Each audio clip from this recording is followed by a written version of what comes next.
Oke, assalamualaikum warahmatullahi wabarakatuh. Pada kesempatan hari ini kita akan membahas tentang listrik statis. Ya. Listrik statis ini paling mudah diartikan adalah namanya statis, berarti belum bergerak. Jadi hanya elektron-elektron yang berpindah. Dan nanti yang biasa terkena adalah hukumnya hukum Coulomb. Apa? F sama dengan K Hi1 Hi2 per R kuadrat.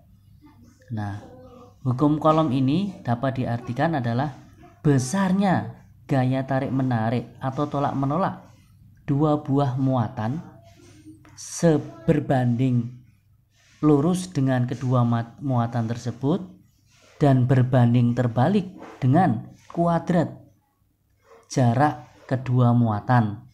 Itu bisa diartikan seperti itu. Maka F akan sebanding dengan Hi. Dan F akan berbanding terbalik dengan R kuadrat. Ingat ada kata-kata kuadrat. Ya. Jadi kalau ini diperbesar, F-nya semakin besar, maka Hi-nya juga semakin besar. Dan sebaliknya. Jika F-nya ini semakin kecil, maka R-nya juga semakin kecil. Semakin besar, berbalik ya, karena perbandingan terbalik. Jadi F dengan Hi sebanding dan F dengan R berbanding terbalik dengan kuadrat R-nya. Nah, besarnya K berapa? Besarnya adalah 9 kali 10 pangkat 9. Hi tadi muatan, ini udah pasti angka K, Hi muatan, F gaya elektrostatis atau bisa juga disebut dengan gaya tarik menarik atau gaya tolak menolak. Kemudian R adalah jarak kedua muatan. Nah, kenapa tadi dikatakan keduanya atau gaya elektrostatis itu tarik menarik dan tolak menolak? Jika nanti ada dua muatan yang sejenis, misalnya plus dengan plus, maka dia akan tolak menolak. Atau min dengan min, maka dia akan tolak menolak. Tapi kalau dia plus dengan min, maka dia akan saling tarik menarik. Itu bedanya di sini, ya, kedua muatan tersebut. Kemudian yang perlu diperhatikan lagi adalah satuan dari muatan. Muatan ini adalah satuannya Coulomb.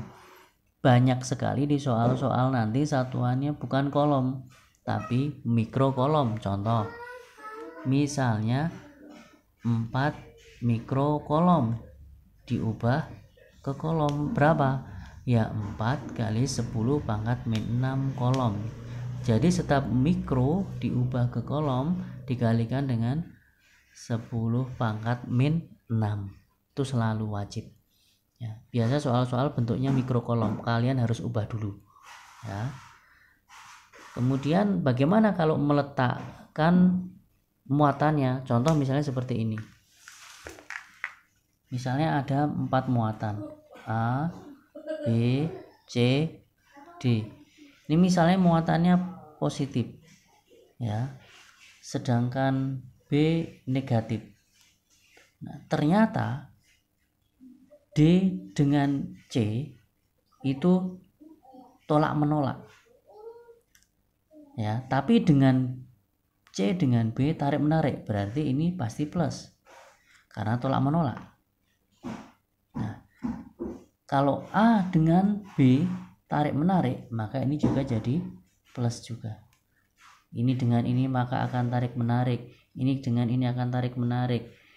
Ini dengan ini akan tolak menolak. Gitu. Kalau ini dengan ini maka akan tolak menolak juga.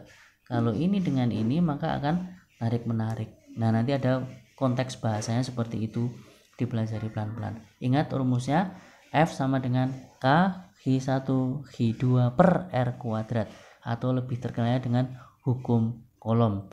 Nanti kita lanjutkan ke contoh soal berikutnya. Don't go anywhere.